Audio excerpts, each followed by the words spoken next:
everyone, this is Susie Kim with OGN Global, and I am here with Monte Cristo, one of OGN's English casters. I'm going to start with asking you, you're OGN's English caster, but you're going to be at Worlds working with Riot. How does that work? I'm a freelancer, so I'm contracted to OGN to fulfill specific duties. And when I do not have to do those duties, I can be contracted by other organizations such as Riot Games or WCG or any of the other many tournaments I've done in order to keep making the sweet esports dollars. Sweet esports dollars. Alright, so you're on the analyst desk again this year. How do you feel about that? I feel great.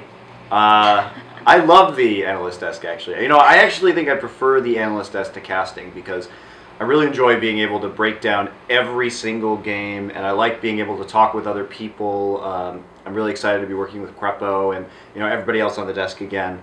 I really like being able to have a conversation with these guys during the game itself, and then just decide like what we want to talk about, what we want to highlight, start pulling up replays. It's a lot of fun for me, and I get to show off a little more personality, get to be a little more biased, which I find entertaining and enjoyable. As opposed to casting when you're trying to stay a little more neutral. Well, you had said in a previous interview that when you're on the casting desk, you always feel like you have this image or role that you need to fulfill. Are we going to be able to see another side of you this year? Well, I mean, I still have my personality and my persona, so I'm sure that'll come out. It'll probably be similar to last year on the analyst desk. Okay. So I heard that the analyst desk is actually in Los Angeles and not in Taipei or Singapore. How do you feel about this? Pretty annoyed.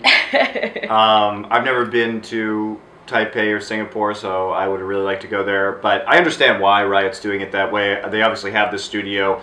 All of the production, like the control room of the production, is done out of Los Angeles. And building a new set and shipping everybody over there is very expensive and time-consuming. And frankly, Riot has bigger fish to fry right now than to figure out how they can build this new set and get it all working for the group stages when they don't have to. I mean, I'm annoyed because I want to go to these cities and because I like to be around the players. I find it very helpful I found it very helpful last year when I was on the analyst desk to be able to talk to the players and the teams because you can get a lot of insight that way. You can more closely observe them.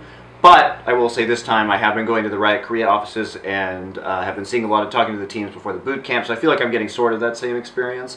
Maybe not the game-to-game insight, but at least I have a general idea of what's going on, so that's helpful.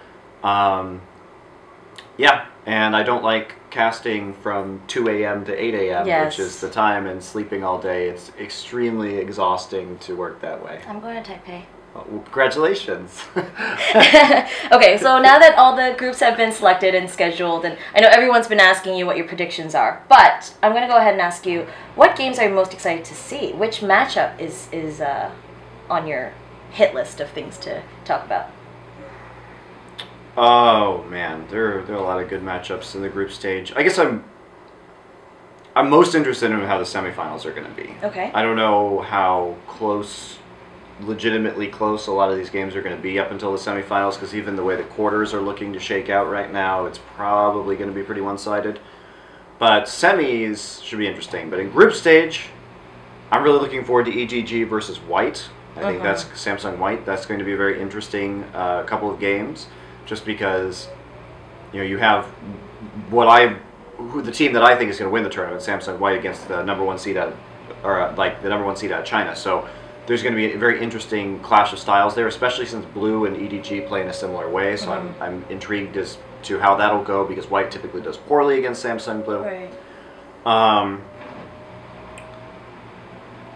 I think Blue versus Fnatic, Samsung Blue versus Fnatic is going to be interesting. I think that if Fnatic can get a solid early lead, we'll see how they do. I really want to see Reckless versus Deft. I think that's a super fun matchup. Yeah, that would be.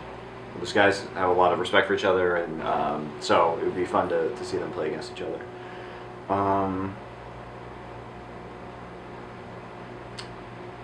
I think what else do I want to see? I think Cloud9 Alliance is the other one that I'm really excited about, just because I think a lot of fans are excited for that. That was going to be really good. I think that was going to be fantastic. Just Alliance's dominance over Europe and Cloud9 slipping a little bit, but still being very solid in terms of strategy. I think it's a really, really interesting matchup. And I think Shook versus Meteos is quite interesting in terms of jungle. Okay. So, of the 3 Korean teams that are going, who drives the hype train this year? There's no hype train. The hype train is dead. How could it be hype when we just expect a Korean team to win?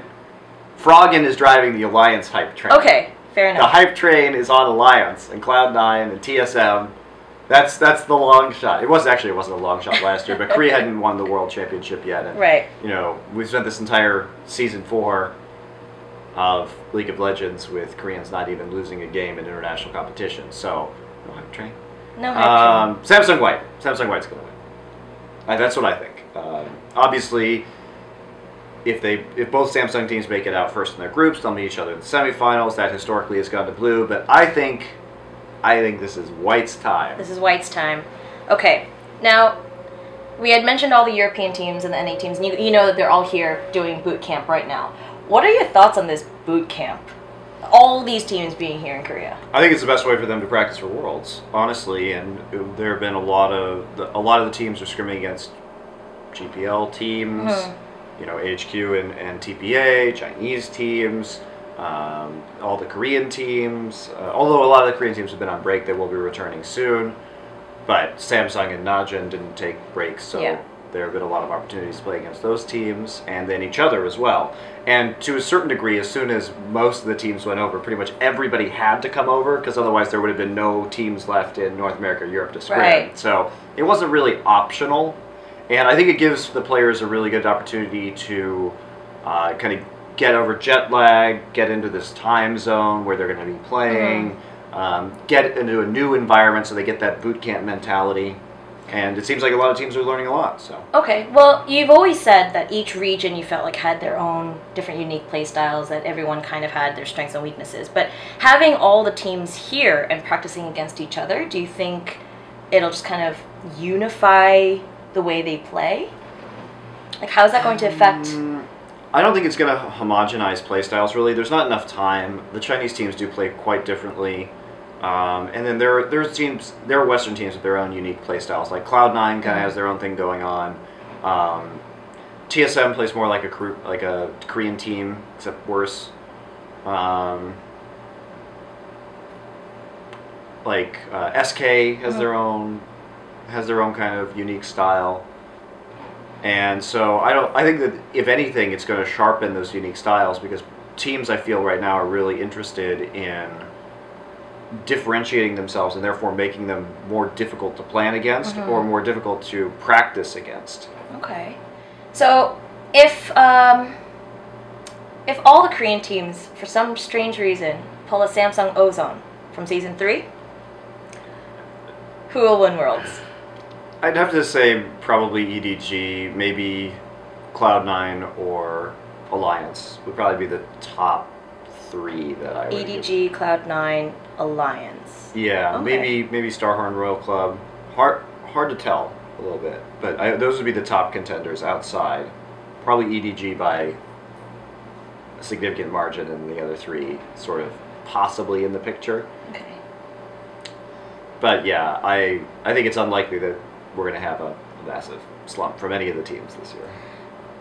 So I know you always say, and you pride yourself on being a very analytically sound predictionist, but do you have a favorite team?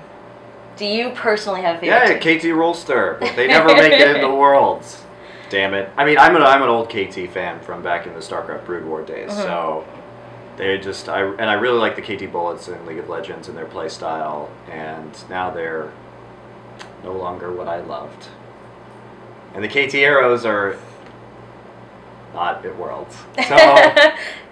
So, were you mad when KT Arrows didn't make it? No, I'm not mad. I mean, they didn't deserve to make it. Najin Whiteshield deserved to be in the tournament. They played better. They swept the Arrows 3-0. They dominated them. Okay. So I don't get mad. I'm happy that the better team is playing at Worlds.